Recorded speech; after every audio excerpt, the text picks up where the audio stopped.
Do you simply hire for experience and skills? You know what a disaster that can be on occasion.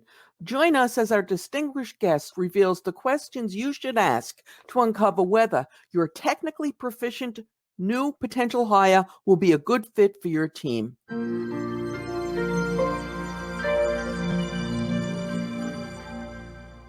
Welcome to the AP Now podcast, the podcast that covers trends, insights, and emerging issues impacting every accounts payable function.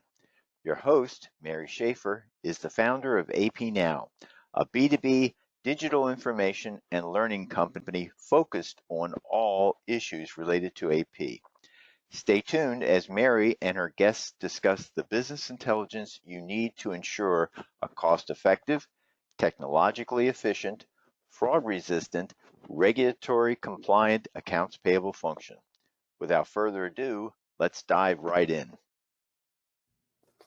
Welcome to episode 85 of the AP Now podcast. I'm Mary Schaefer from AP Now's founder, and I'm joined today by Hanna Hasl-Kelchner, host of the popular podcast called Business Confidential. She says that the best place to stop people problems is before you hire people. Hanna, how would you start with that? Well, you have to decide what kind of culture that you want in the first place, what's negotiable, what's not.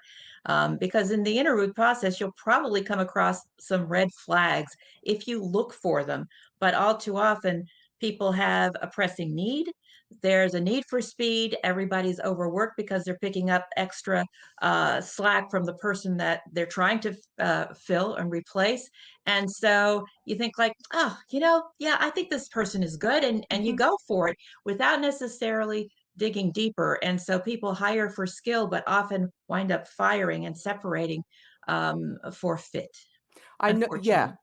and I know myself, to be honest, when I've been in those situations, I was kind of laughing when you were saying, you're in a rush because somebody's left and, Yeah, everybody's trying to do the work, or you have a temp in and they're not doing a good job. exactly. And inevitably, I'll make a set of questions for myself to ask when I'm interviewing, and they all have to do with skill. Well, and their skill is important. There's no Yeah, question about it. But a number of surveys have shown that when somebody leaves, they may say it's for money. Sometimes it is, but more often it's not because they're not getting along with their boss. right. Or their boss is doing something, their immediate supervisor is doing something that's causing a problem. And maybe it isn't so much the supervisor as much as the supervisor's not addressing a problem in the department Right, that right, everybody knows about. We've all right, worked in situations, there's people who pull their weight and those who don't. And, right. and after a And while, you nobody get a wants little, to address that. it's tough. It's Right, tough. And right. so if you can address it at the beginning, I mean, I look at it as, having that little pebble in your shoe. You think that, oh yeah, but I'm walking and I've got shoes on. But after a while, that little pebble is just going to drive you nuts. Yes, yeah, Not to mention the damage that it yeah, causes rather across the department because other people see it too. And they're like, well, what am I doing here? Why am right, I putting in this level of effort when they get away with just making mistake after mistake? right. So cultural fit is very Yeah. important. Skill set, not absolutely, but I think a lot of times people push the cultural fit to the side when in reality you can always teach the skills. Right, right. And I've heard a number of people say, experts, hire for attitude. You can teach the skills, but you can't teach the attitude. Absolutely, absolutely. That's very important. Very important. So, okay, now I understand, which I didn't before, the importance of hiring for a cultural fit. What kind of questions do I ask? How am I going to determine if this is a good fit? Because let's face it, everybody's on good behavior, or they should be on an interview. Oh yeah, it's like a first date. Yeah, Everybody's everybody's trying to like, oh, pick me, that type of right, thing. right. Pick me. Um, but I think there are questions, and I know one friend of mine who's in HR. What he likes to do is get people just very comfortable, and especially towards the end of the interview. Hmm. And then actually, he has somebody else come in and just talk and just say, well, if you had to do this interview over again, would you change anything? And he says it's really interesting after, people have gotten warmed up and they're like, hey, we get to know each other a little bit. Let me let my hair down. Um, whether or not they say, I wish I had answered that question differently. It shows self-awareness. Right. And that is so important for cultural fit because, are you aware of the impact you're having on other people? And can you make adjustments? Are you willing to make adjustments? Or do you double down and say, oh, no, I'm perfect. I'm the greatest thing that ever happened to accounts payable. And You don't know actually, how lucky you are. I wish somebody had asked me that question on a few occasions, because I'm forever going back in my mind thinking about what I said and what I didn't say, and I wish I had said this, and why didn't I remember to say that? Yeah. And so that I think It's that is great. It's telling. It's Yeah. very telling. And I think especially for someone in a supervisory position, Hmm. because, as you well know, people hire and they promote based on skills. Like, gee, she's just terrific with these ledgers. Let's just promote her. Right. Yeah, well, there's a reason she's singularly focused on that. And it's because she wants to win at that and let everybody out, So Right. am I going to Right. teach somebody that? Right. Maybe not, because that's Right. not what gave me the edge in the first place.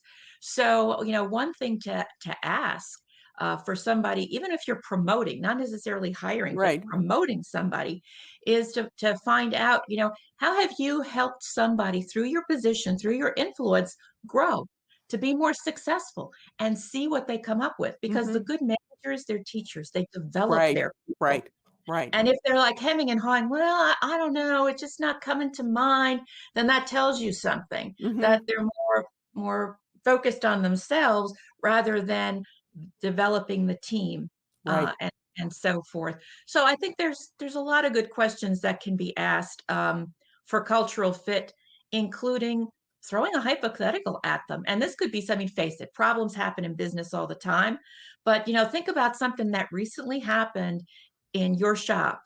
And okay, change the hypothetical a little bit, protect the names, and Hmm.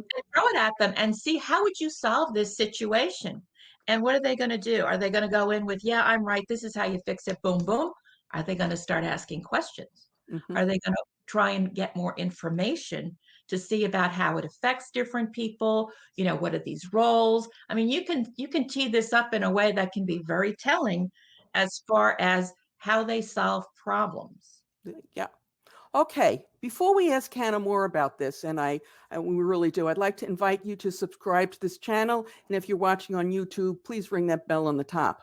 Now, Hannah, you've served as a trusted advisor to influential decision makers ranging from the White House to startups and S&P 500 companies who make good use of your Ivy League MBA and legal training and sense of humor. Boy, we could go into that in a lot of detail, but we do have a time limit. I'm sure. I'm sure you want to have dinner at some point. So, given the breadth of your experience, let me ask you, what do you think about peer interviews, especially in the context of hiring for a good cultural fit? Oh, I think they're very important. I mean, I've worked in organizations where they've had peer interviews and where they didn't. And I think it says something about the culture for the person who's interviewing too, Hmm. because if you do get to speak with peers, you get to evaluate them, number one. Hmm. How do you interact?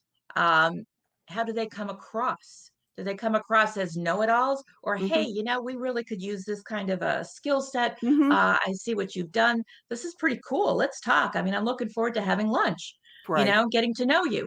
Um, and so I do think that they can be invaluable in terms of providing feedback too, because some people are just really good at, I'll just say it, kissing up. All right. That's exactly what was going through my mind.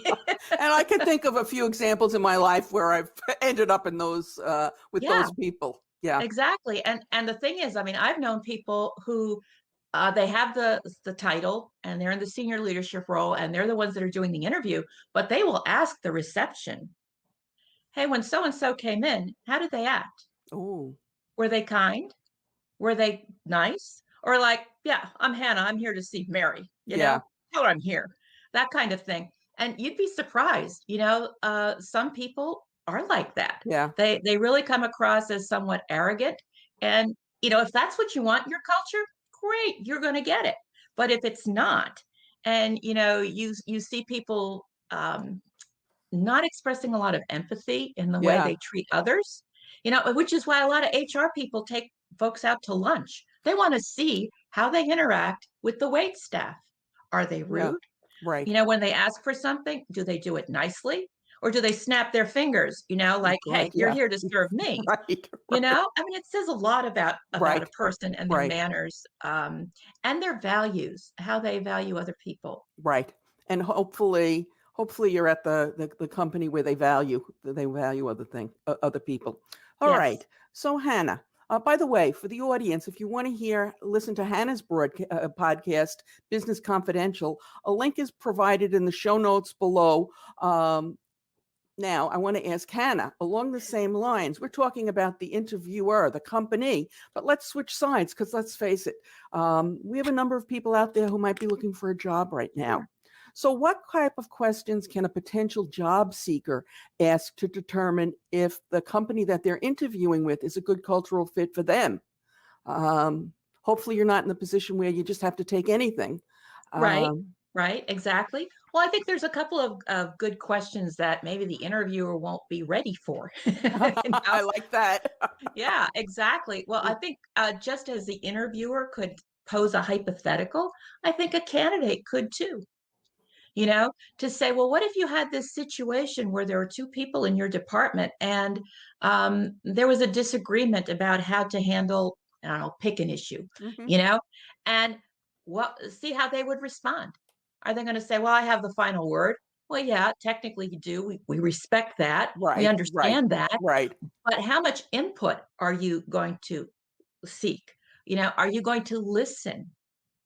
That I think is so key, because when you have a problem, you want your supervisor, whoever, Right, however far up and down the chain they are, to be able to listen, right. and to have your ear. So that, and I think another thing that would be valuable to know in the interview process is to find out the tenure of the different people in the Yeah, department. that I did ask. I always would ask that. Yeah, yeah, there you go. I think that's good, because the longer they're there, it speaks well of management Right. and leadership, but also to find out how they've been promoted and Mm, what kind of professional development is available. mhm. Because even if you want to stay, you just love your area of accounting or finance, that's fine. There's nothing wrong with that. Right, We need right. people with great Yes, expertise, yeah.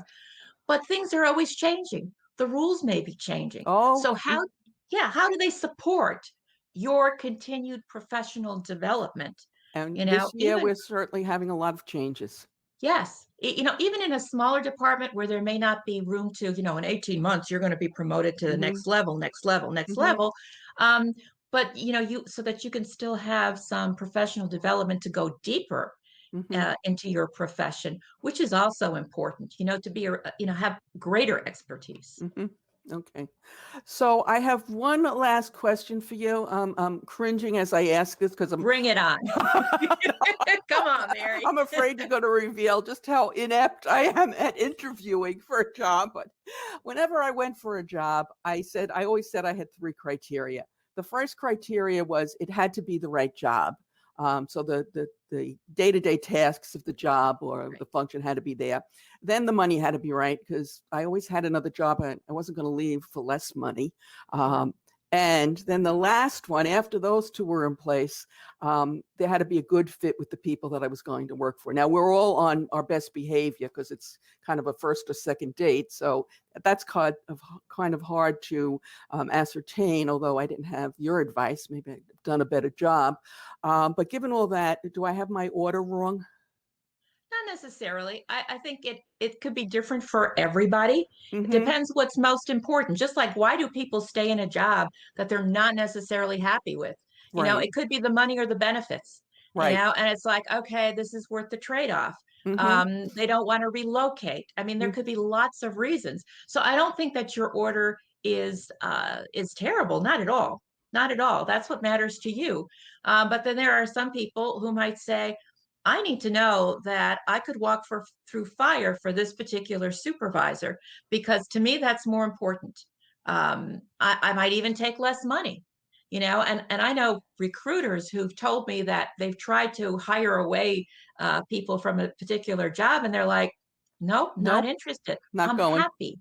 Right, I'm happy. I feel like I'm part of the team. I feel like I belong. And I don't want to take a chance that the right, grass looks greener, but it's really not. right. The only thing that's greener is the money. Exactly. Right. You know, And after a while, and there's that a does not price. matter.